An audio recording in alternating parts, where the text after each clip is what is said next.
We're switching gears now to politics and the coming elections. After all, it is the policies that come out of the politics and the elections that affect you. Talking about food, agriculture, flooding, the economy, and all of that. So this is really important. And this morning, we'll be speaking with members of two political parties who are in the running to take that #1 seat in the nation. We're joined here in our Lagos studio, as you may have seen, by Mr.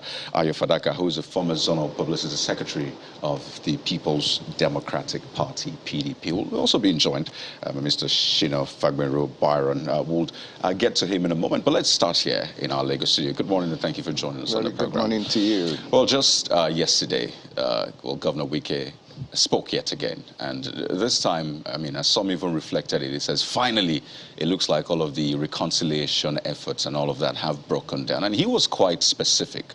He spoke about how or why people were not seeing the faces of your presidential candidate, his vice, on all of the campaign materials. And he said that he was disregarded as a governor in the process of selecting members of the campaign council from Rivers State. And from all indications, some might say that it looks like all the efforts have broken down. What do you make of his recent pronouncements? Well, Governor Wike is somebody I don't always want to talk about when it comes to these party issues, because at times that were very trying for the party, really stood in gap.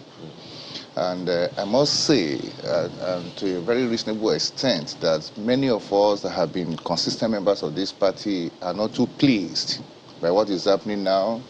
And I think we believe that even if there's a crisis in the party, Governor Wike should not be going as far as he's going today. Honestly, I was more or less so surprised when he came to Lagos and to come and endorse the sitting governor in Lagos as against the party's candidate here. That is what is basically called anti-party. And that is coming from someone that has put his essence on the line for the party, someone that has done so much for the party. Look, to an average person who sees and reviews what Governor Wike is doing now, he will be seen as a very sore loser. Because all this is, people will see quickly and very simply conclude that all this is happening because he lost at the presidential primary of the party. For him to say that he's disregarded will not be fair coming from him. I particularly know that the presidential candidate of the party, Atiku Abubakar, has met with him not less than 1, 2, 3 times. I also know that committees have been set up to pacify him, to pacify the other governors around him, and they have met not less than 1, 2, 3, 4, 5, 6 times. What else is there to be done? How can he, in all honesty, say that he has been disregarded? But don't forget the issue, the one single issue that he's continually repeated is in the interest of justice and all of that, that the presidential candidate cannot come from the same region as the national chairman. Yes, that seems to be the kernel of the matter. I've always been a member of this party, and I know in this party we have ways of solving crises, and I'm more or less even disappointed too that that process has not been able to put all this out. Above all, you may be agitated for anything within the party, but that does not excuse you putting the interest of the party on the line. No, he's been very clear. His other parties, even when they came to Ibadan in Oyo State, the governor of the party was very clear. He was unambiguous in making that same declaration that the chairman of the party needed to step down. Of course, I actually believe in that demand, personally. But again, the new constitution of the party does not in any way make that easy to accomplish now as it used to be in the years gone past. Because before, if the chairman steps down, what we have in the constitution of the party before is that when we have a chairman from a particular zone of the nation, the deputy national chairman was come from the second zone of the nation. But that's no longer the issue. If Senator Yoshiayu steps down today and says he's not going to be chairman, the person that will take over from him is not from the south either. So why do we insist that as we head into this election, that we should take actions that will cause another turmoil in the party and in that way put the plans and the planning of the party at risk? Mr. Fadaka, I don't think that to anyone who is listening, they will be wondering exactly what you're talking about here, because We thought it was no-brainer that the president should take over, the vice president should take over in the event of the death of a president. But that's not what happened, when, late President Yaradua, after his demise, the vice president had to come up with some, what they call it now? The doctrine of necessity. Doctrine of necessity. So couldn't there have been a doctrine of necessity of sorts? It is not impossible to achieve. In this matter... So is that them putting to question the interest or not of the leadership of the party? Well, it's a thorny issue, really. No matter how anybody wants to dance around that issue, it remains a crisis point in the party. I think what is uppermost for me, because some of those of us that are now ordinary, I'm now an ordinary member of the party.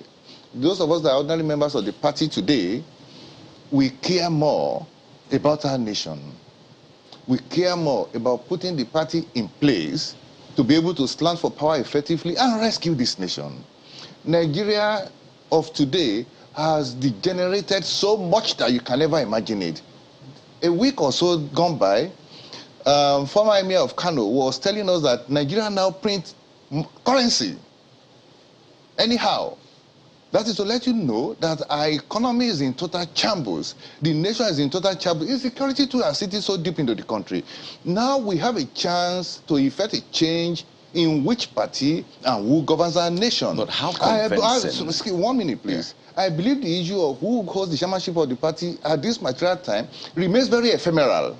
It does? Yes, it remains ephemeral now to the challenges confronting the nation. Why you put it side by side? So the challenges confronting the nation. So it's like putting together a football team, some would say, and then it's been identified that, well, these are the issues that will weaken the team as against the challenge you're facing the other team. And the team is saying essentially that all you want to do is win the game. You want to win the match without sorting those issues. Some would say Governor Wike, if we're speaking about football, he's one of your main strikers, maybe defender, one of your star players. Saying that. Exactly. So you're saying that in the interest of the party, he should shield his swords. But he's saying that in the interest of maybe the nation or proper representation, this should be done. So really, can you leave one in place of the other? Now, who aggregates the interest of the nation?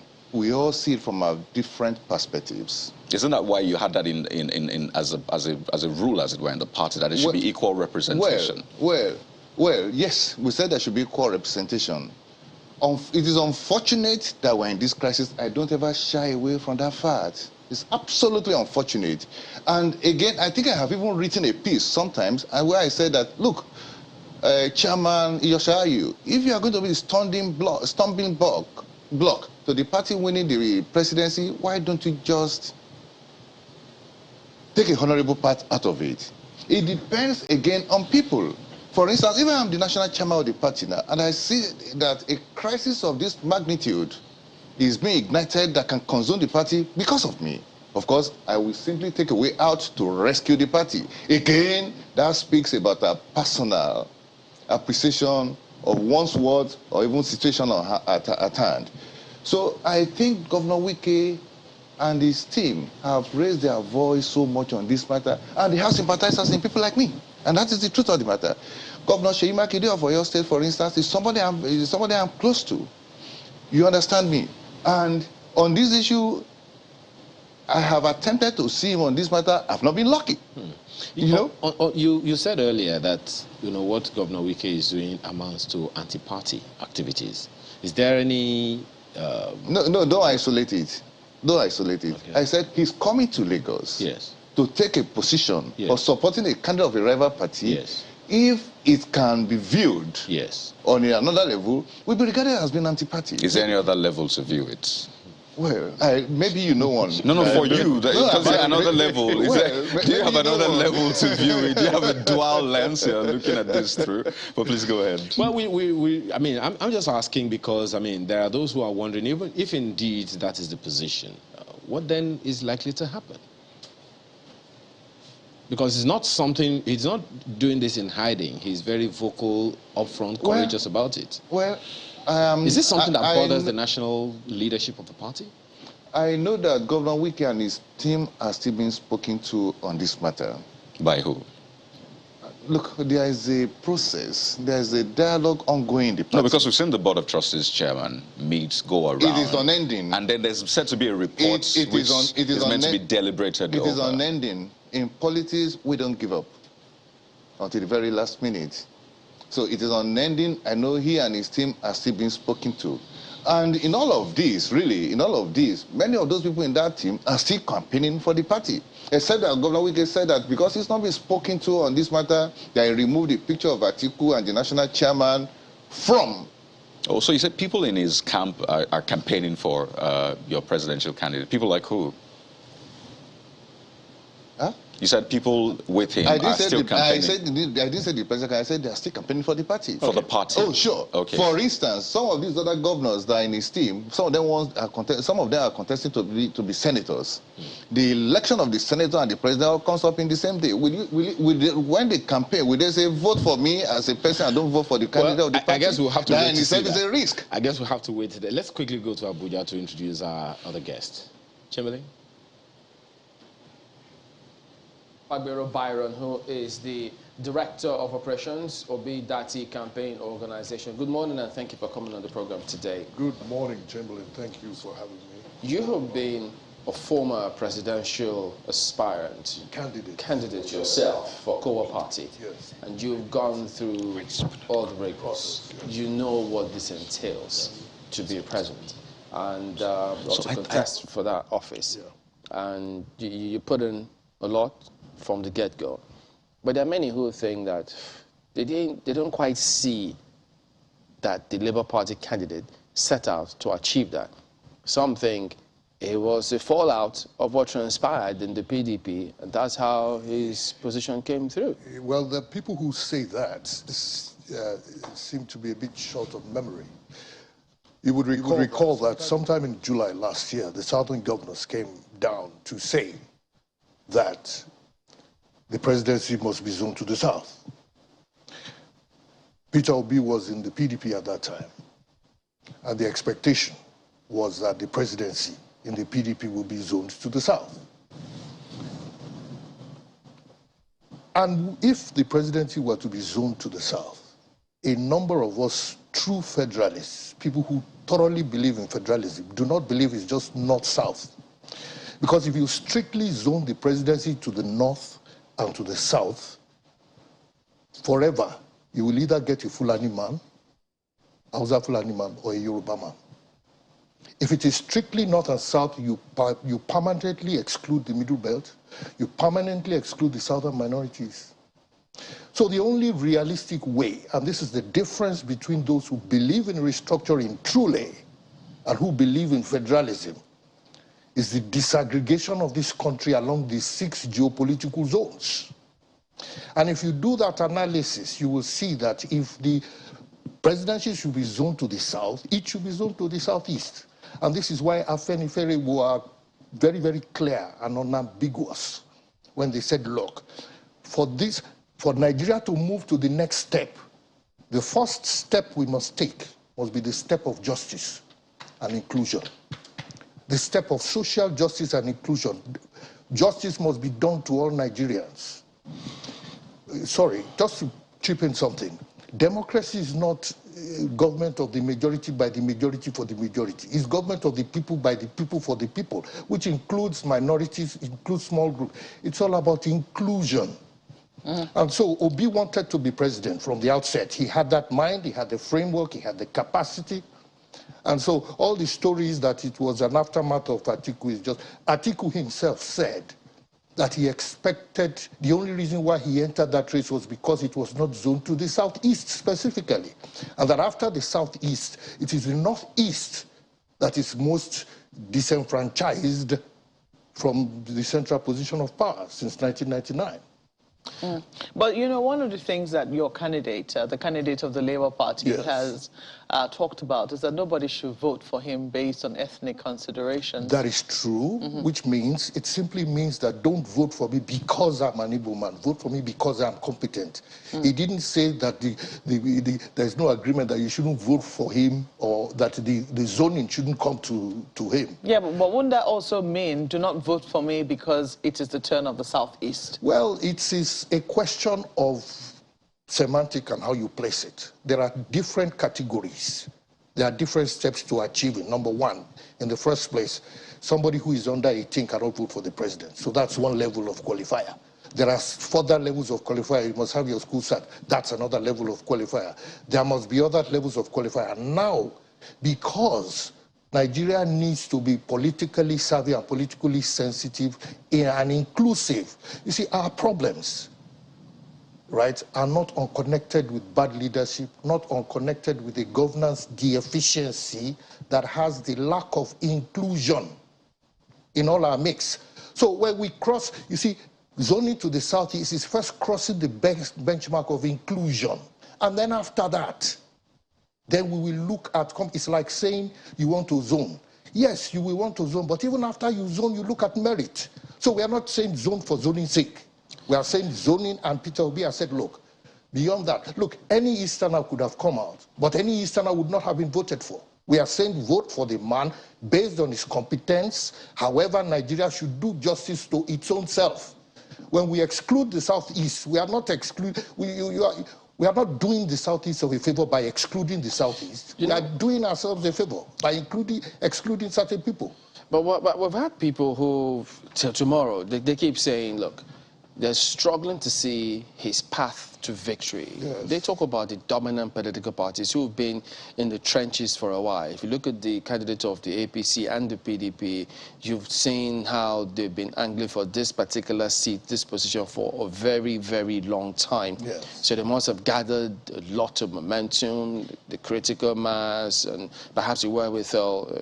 It could be contentious, but they still wonder, where is his path to victory? Yes, many people wonder where this movement is coming from. Where The organic movement is coming from. I'll tell you something, right? I give it to credit to the APC, to the PDP. APC itself, when was it formed? When did it become? When did it get into power? When was it formed? AC and CPC joined together in 2013, 2014. They got into the power in 2015. So that is just... No, is it just about when it was formed, or the foothold that they have in different parts of the country, how they can generate the vote? They can tell you the calculations and how it can come, but can the same thing be said of the Labour Party? It does not work mathematically like that all the time. What we have now is a movement of people, a movement of Nigerians, of which Peter Obi only symbolizes. He symbolizes it by his character, by his competence, by his capability, right? It's a fulcrum. A number of us tried to do it in 2019 when we knew where Nigeria was going to and we won, and out of frustration, a number of us decided we must contest and show that something needs to be done. But you also saw while you contested that you needed to have a foothold to win elections. Absolutely, because it was probably not our time. I think the fruit had not been matured. But there's a difference between a political party and a political movement. And this is where people come and say structures or no structures. What is the difference? Movements don't have structures. If it is a true movement, it is organic. The structure will emerge later on. The structure will come out of the movement. And this is precisely what is happening. And if people don't say that, this race is a marathon, it's not a sprint.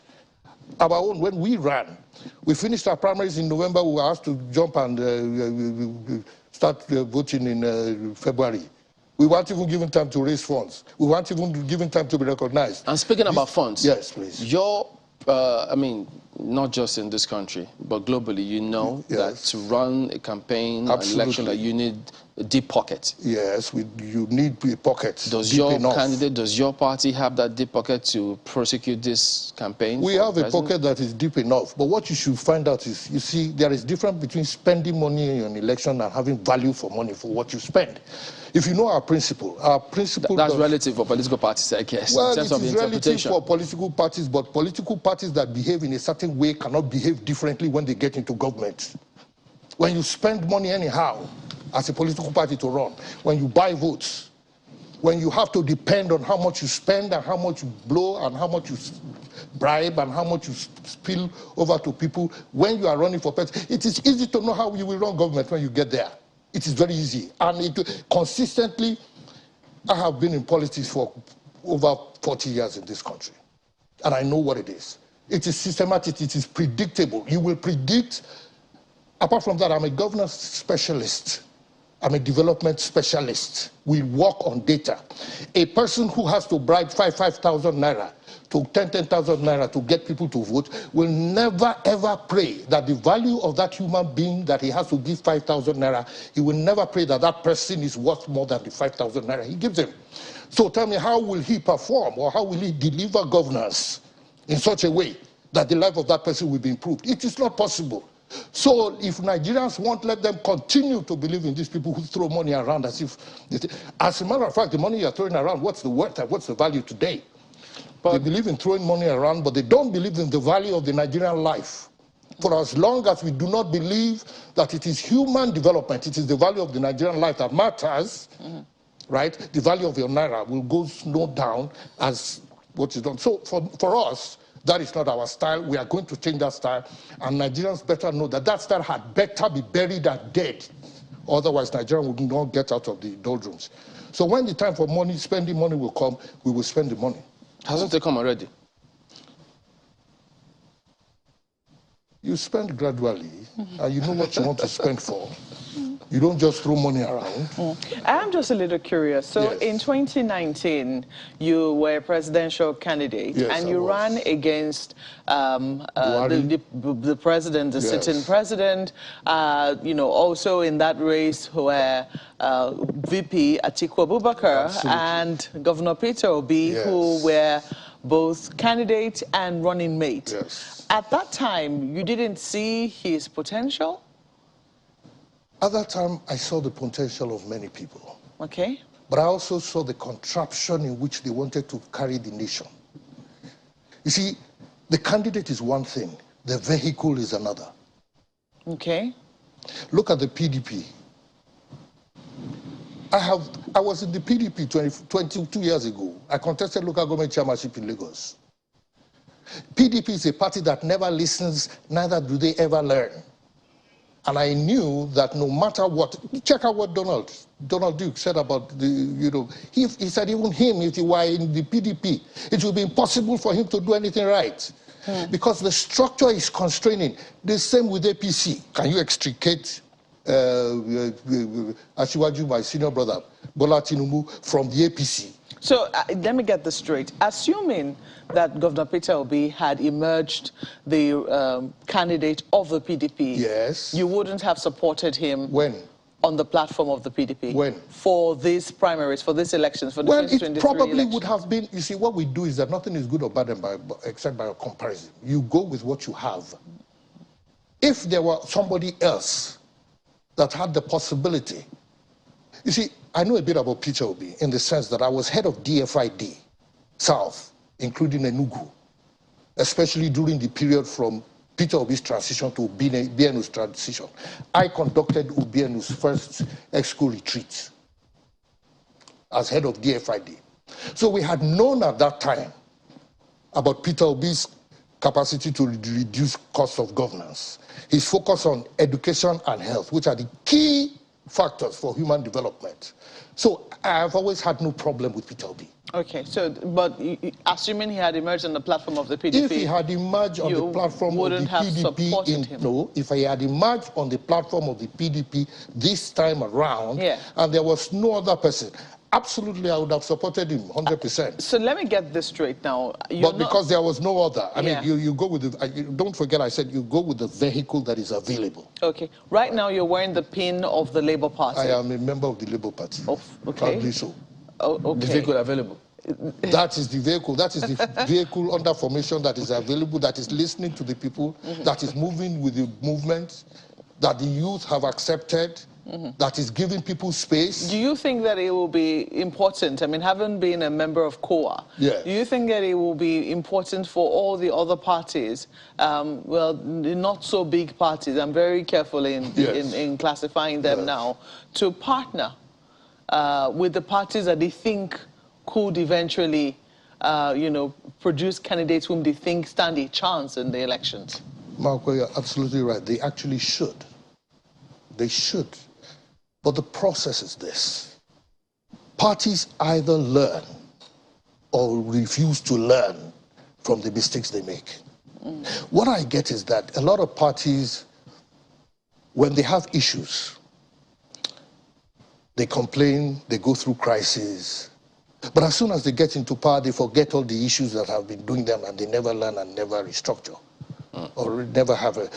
COA party had its own issues. Unfortunately, INEC has erased us from recording. There are other parties too. There's something called strategic alliances.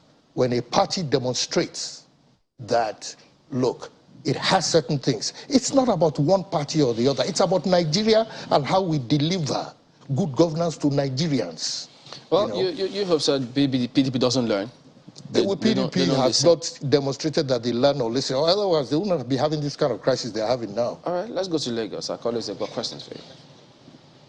Well, I think the question has asked itself. So let's allow Mr. Fadaka respond to that, saying that the APC does not, rather the PDP does not listen, does not learn, and he believes that is...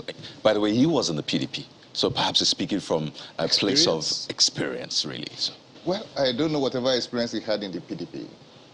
And to say that the party does not learn is not true. When I was speaking moments ago, I told you that our constitution at the time was in a format and that there's a change. Something informed that change. You see, a political party is endemic. That is to say, it must reinvent and redevelop itself from time to time. So I don't know what my dear brother Fagbenro is saying there. Does he even think he's in a political party? I don't think so. How do you mean? He's in a Labour Party. That's a political party. Look, parties that are political parties that are preparing for this election, they have candidates for every position out there. Is that your definition of what a party is, or INEC's definition? In fact, I will even give you the theoretical definition of what a political party is. No, in the context of the framework, the Electoral Act, the Constitution, the definitions are clear. Okay, well, as far as I care, as far as I know, what is a political party goes beyond the name the party claims it bears. It is a very, very big structure that must flow, to borrow Buhari's curious quotation, top to bottom. You know, to borrow that one. A party must flow from the very top down there. Does Labour Party have anything anywhere else? Labour Party came into prominence when my Oga and friend, Dr. Mimiko, used it to become governor. And since then, it has become a party that when people feel that they have to prove a point politically, they take, they use, and they dump thereafter. You see that happening again? Well, I know, for me, the Labour Party is coming into this election Labour Party is as a kind of, what do I call it now? It's coming into this election just to have fun. It's not going to make any effect. It can be that conclusive immediately, even before the election. I think it's fair to take this back to him to get his response. Mr. Fagbiro Byron, I mean, this is the opinion of Mr. Fadaka here. He thinks that, first, your party doesn't have that structure from top to bottom, in his words. And he says that essentially this is a use and dump mechanism. And I wonder what you think about that. Yeah, it's rather ridiculous that Mr. Fadaka should talk about Labour Party as use and dump when his principal, the presidential candidate of PDP, has been dumping and using PDP itself and APC. Between APC and PDP, they've been dumping and using themselves, and there has been a fluent interchange of membership of both parties. So both of them see themselves. So he shouldn't insinuate that with Labour Party. Labour Party is an emerging party. The second thing he said was about top to bottom. It must flow from top to bottom. Mr. Fadaka should realize that these days things move from bottom up. And the movement, and that is where you have development. Development has to move from bottom up. The fluency of it has to be from bottom up. Now, you know, yes, it is true that Labour Party has only about 40% in terms of those contesting for positions. And it's because we quite agree, yes, Labour Party is a young party, it's emerging. It's no longer young. Without a doubt, Peter Obi has put in a lot of oomph behind Labour Party. However, the conduct of Labour Party over time is indicative of the fact that it is a party that is probably most aligned with ideology than any other party because it's strict on a social democratic ideology, if you know what I mean. So, you know, the fact that this whole idea or the concept that my brother, Mr. Fadaka, is trying to push is the concept that tries to promote that, look, they are young, they can never grow.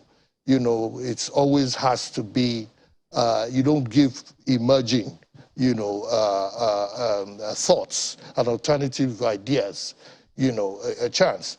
But truth be told, I think we should just discountenance the fact of using and dumping. I mean, if we know who the politicians who have been using and dumping each other are, certainly not in Labour. Just quickly, I recall you've spoken about... And not of Labour. Right. You've spoken about your friendship with Governor Sanwo-Olu. I recall at that point where he dropped the Your Excellency tag. You actually wrote about it saying that is your kind of guy, collaborator in Lagos development and friend for over 10 years. That was in 2019, so perhaps it's friend for over 12 years now. And, I mean, you're in the Labour Party now. He's in the APC, vying for re-election. Do you still hold that support, that friendship with Governor Sanwo-Olu, as you said then? Absolutely, absolutely. I think Sanwo-Olu is a great guy. I think he's a great human being. It doesn't mean the fact that he's in APC does not mean that. You know, we have friends in PDP, we have friends in... Donald Duke is my very good friend. We have friends all over the place. You see, what we're trying to say is that we have to disassociate personality, personal interests from what is good for the Nigerian citizens. Everything I said about Sanwo-Olu is true.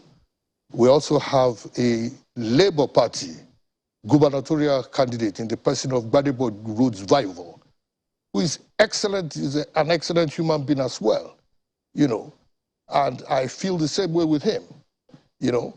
So it's not, we should learn that, you see, if I don't belong to your party, doesn't mean I won't tell you the truth about Labour. I invested, I can say I invested close to 8 years of my professional life working on Lagos development, working on Southwest development, working on development of the southern eastern states.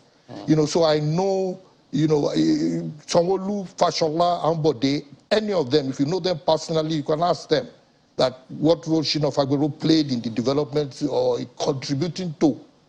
And we give them credit for that. Let me just ask Mr. Fadaka. Yes. Pardon me. Mr. Fadaka, just thinking about how you started out and then the developments within your party from Rivers, as much as you may say that, look, this is all politics and that they know how to sort themselves out, but at the moment, for those who will be voting, there's a lot of uncertainty for your party.